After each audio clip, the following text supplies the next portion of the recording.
Bonjour à toutes et à tous. Le procès de Nuremberg, ça vous dit quelque chose? Rappelez-vous, c'est un grand procès qui a eu lieu après la fin de la Seconde Guerre mondiale pour juger des criminels nazis.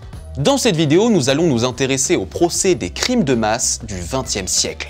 Et plus précisément, nous allons essayer de comprendre comment la justice peut contribuer à la compréhension de l'histoire et à l'apaisement des mémoires. Commençons par voir comment la justice nous aide à comprendre l'histoire. Lors d'un procès, on présente des éléments de preuve et des milliers de pages de compte-rendu. Grâce à ces éléments, les juges peuvent qualifier les faits et évaluer le degré d'implication des accusés.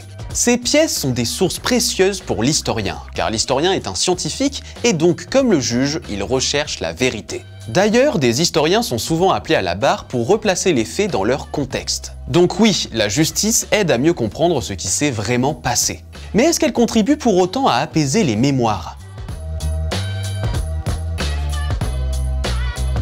Au cours d'un procès, des victimes viennent témoigner. Pour cela, elles font appel à leur mémoire, à leur expérience subjective. En 1961, lors du procès d'Adolf Eichmann, beaucoup de victimes de la Shoah s'expriment. C'est la première fois qu'un procès s'appuie sur leur témoignage. C'est aussi le premier procès directement consacré au génocide des Juifs. Eichmann a été condamné pour génocide, et cela a permis de répondre à la souffrance des victimes. Mais la justice peut aller encore plus loin. Au Rwanda, entre 2002 et 2012, les tribunaux locaux, appelés les Gacaca, rendent une justice clémente pour près de 2 millions de Hutus accusés d'avoir participé au génocide des Tutsis. Là, la justice favorise la réconciliation et aide à reconstruire une société plus apaisée. Pourtant, la justice échoue parfois dans sa double mission de faire comprendre le passé et d'apaiser les mémoires. Si on reprend le cas du Rwanda, on sait que certains témoins ont subi des pressions et que les juges n'étaient pas des professionnels. On est loin d'une justice impartiale.